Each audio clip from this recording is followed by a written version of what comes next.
Douglas Noel Adams, born March 11, 1952, died May 11, 2001, also known to fans as Bopad or Bob after his ineligible signature, or by his initials DNA, was a cult British comic radio dramatist, musician, and author, most notably of the Hitchhiker's Guide to the Galaxy series.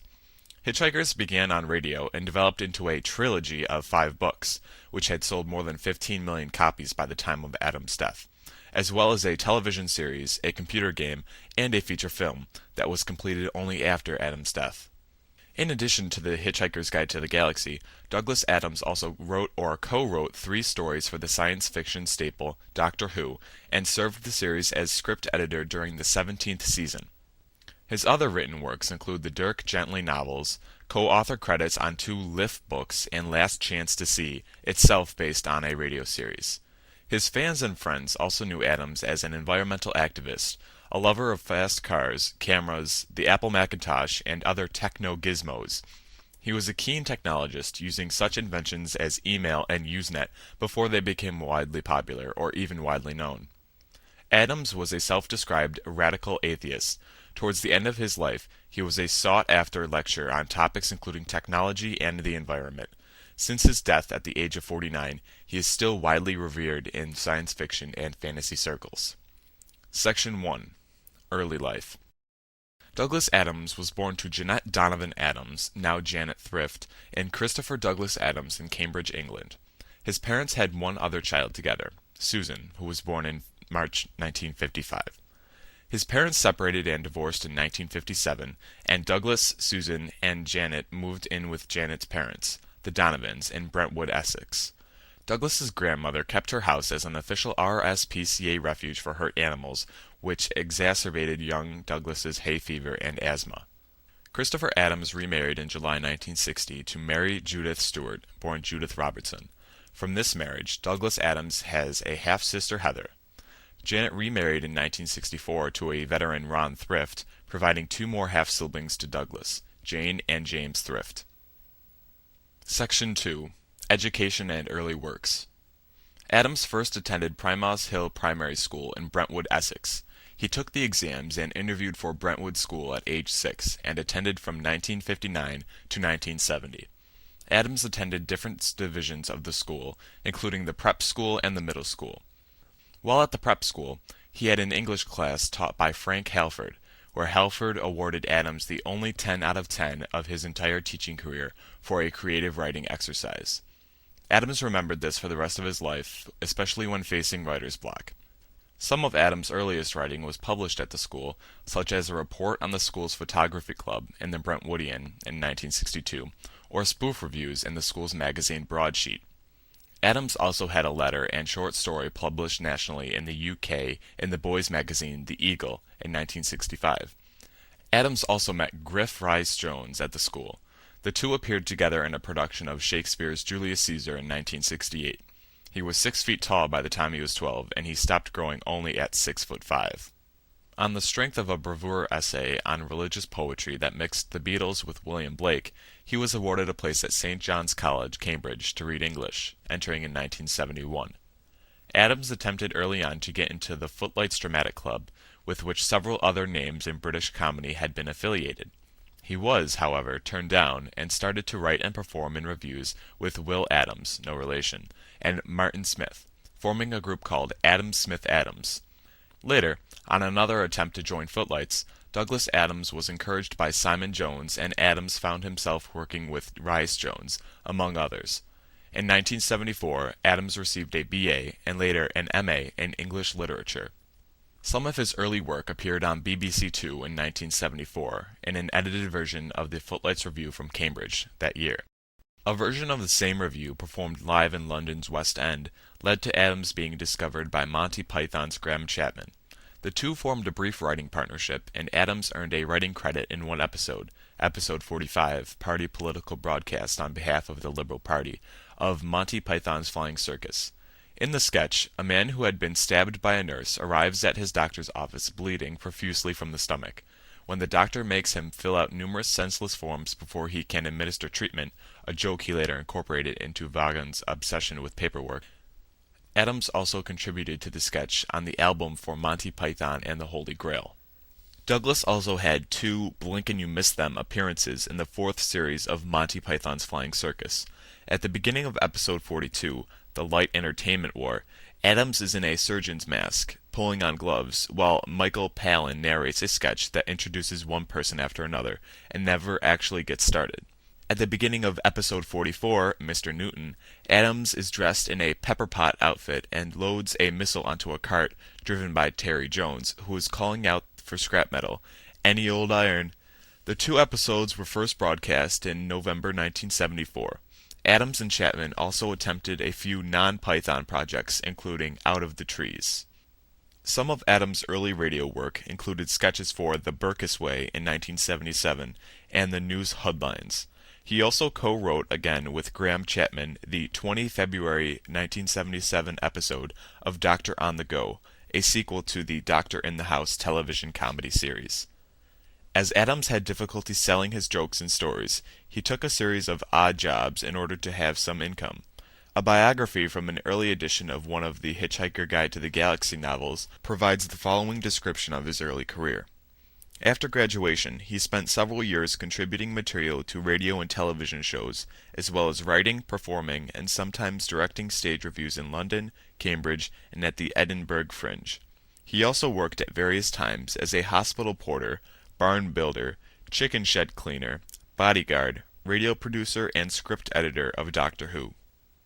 Adams held the job as a bodyguard in the mid-1970s. He was employed by an Arab family which had made its fortune in oil, and were from Cater, according to the Encyclopedia Britannica. He had a couple of favorite anecdotes about the job. One story related that the family once ordered one of everything from the hotel's menu, tried all of the dishes, and sent out for hamburgers. Another story had to do with a prostitute sent to the floor Adams was guarding one evening. They acknowledged each other as she entered, and an hour later, when she left, she is said to have remarked, "At least you can read while you're on the job." In 1979, Adams and John Lloyd wrote the script for two half-hour episodes of Dr. Snuggles, The Remarkable Fidgety River and The Great Disappearing Mystery, episodes 7 and 12. John Lloyd was also co-author of two episodes from the original Hitchhiker radio series, Fit the Fifth and Fit the Sixth, aka episodes 5 and 6, see explanation, as well as The Meaning of Life and The Deeper Meaning of Life. Lloyd and Adams also collaborated on a sci-fi movie comedy project based on the Guinness Book of World Records, which would have starred John Cleese as the UN Secretary General and had a race of aliens beating humans in athletic competitions, but the humans winning in all of the absurd record categories. This latter project never proceeded past a treatment. After the first radio series of The Hitchhiker's Guide became successful, Adams was made a BBC radio producer, working on Week Ending and a pantomime called Black Cinderella 2 Goes East.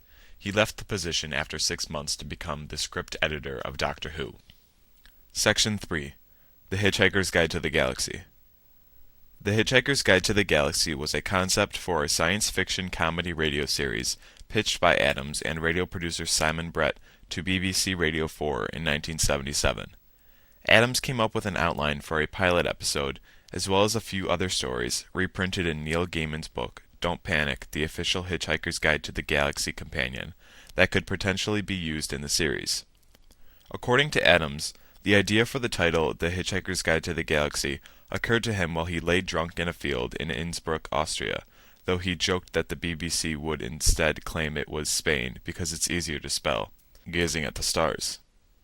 He had been wandering the countryside while carrying a book called Hitchhiker's Guide to Europe when he ran into a town where, as he humorously describes, everyone was either deaf and dumb or only spoke languages he couldn't. After wandering around and drinking for a while, he went to sleep in the middle of a field and was inspired by his inability to communicate with the townspeople. He later said that due to his constantly retelling this story of inspiration, he no longer has any memory of the moment of inspiration itself, and only remembered his retellings of that moment. A postscript to M.J. Simpson's biography of Adams, Hitchhiker, provides evidence that the story was in fact a fabrication and that Adams had conceived the idea sometime after his trip around Europe. Despite the original outline, Adams was said to make up the stories as he wrote. He turned to John Lloyd for help with the final 2 episodes of the first series. Lloyd contributed bits from an unpublished science fiction book of his own called Gigax. However, very little of Lloyd's material surfaced in later adaptations of Hitchhikers, such as the novels and the TV series. The TV series itself was based on the first 6 radio episodes, but sections contributed by Lloyd were largely rewritten. BBC Radio 4 broadcast the first radio series weekly in the UK in March and April 1978. Following the success of the first series, another episode was recorded and broadcast, which was commonly known as the Christmas episode. A second series of 5 episodes was broadcast one per night during the week of 21 January through 25 January 1980. While working on the radio series, and with simultaneous projects such as The Pirate Planet, Adams developed problems keeping to writing deadlines that only got worse as he published novels. Adams was never a prolific writer and usually had to be forced by others to do any writing.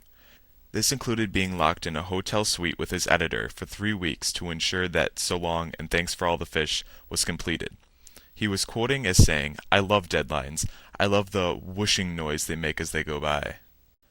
The books formed the basis for other adaptations, such as 3-part comic book adaptations for each of the first 3 books, an interactive text-adventure computer game, and a photo-illustrated edition published in 1994. This later edition featured a 42 puzzle designed by Adams, which was later incorporated into paperback covers of the first 4 Hitchhiker novels. Adams also began attempts to turn the first Hitchhiker's novel into a movie in 1980, making several trips to Los Angeles, California, and working with a number of Hollywood studios and potential producers. When he died in 2001 in California, he had been trying again to get the movie project greenlit with Disney. The screenplay finally got a posthumous rewrite by Carrie Kirkpatrick, was greenlit in September 2003, and the resulting movie was released in 2005. Radio producer Dirk Maggs had consulted with Adams in 1993 about creating a 3rd radio series based on the 3rd novel in the Hitchhikers series. They also vaguely discussed the possibilities of radio adaptations of the final 2 novels in the 5-book trilogy. As well as the movie, this project was only realized after Adams' death. The 3rd series, The Territory Phase, was broadcast on BBC Radio 4 in September 2004 and is now available on audio CD. Douglas Adams himself can be heard playing the part of Agrajag. So Long and Thanks for All the Fish and Mostly Harmless made up the 4th and 5th radio series, respectively. On radio they were titled The Quaternary Phase and The Quintessential Phase, and these were broadcast in May and June of 2005 and subsequently released on audio CD. The last episode in the last series, with a new, more upbeat ending, concluded with "The very final episode of The Hitchhiker's Guide to the Galaxy" by Douglas Adams is affectionately dedicated to its author. Section 4. Doctor Who. Adams sent the script for The Hitchhiker's Guide to the Galaxy pilot radio program to the Doctor Who production office in 1978, and was commissioned to write The Pirate Planet, see below. He had also previously attempted to submit a potential movie script called Doctor Who and the Cryptmen, which later became his novel Life, the Universe, and Everything, which in turn became the 3rd Hitchhiker's Guide radio series. Adams then went on to serve as a script editor on the show for its 17th season in 1979. Altogether, he wrote 3 Doctor Who serials, starring Tom Baker as the Doctor. The Pirate Planet, the 2nd serial in the Key to Time arc in season 16, City of Death with producer Graham Williams from an original storyline by writer David Fisher. It was transmitted under the pseudonym David Angue. Shada, only partially filmed and not broadcast due to industrial disputes.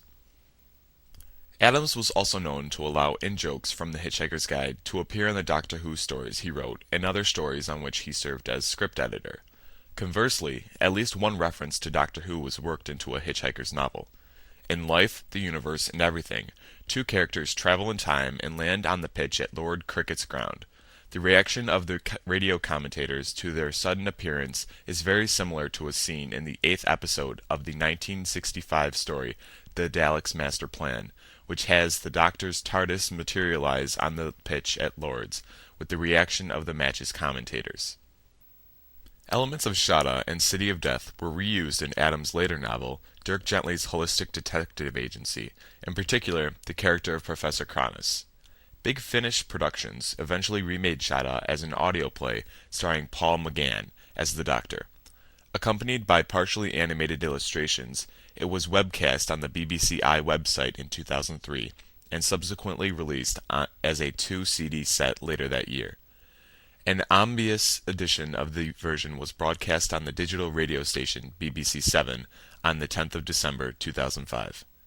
Adams is credited with introducing a fan of his, the zoologist Richard Dawkins, to Dawkins' future wife, Lalla Ward, who had played the part of Romana in Doctor Who. When he was at school, he wrote and performed a play called Dr. Witch. Section 5. Music. Adams played guitar left-handed and had a collection of 24 of these instruments when he died in 2001, having received his first left-handed guitar in 1964. He also took piano lessons in the 1960s from the same teacher who taught Paul Wickens, who later played keyboards in Paul McCartney's band, and composed the music for the 2004-2005 edition of the Hitchhiker's Guide radio series. Music, and in particular the Beatles, Pink Floyd, and Procol Harum, had great influences on Adams' professional life. Pink Floyd.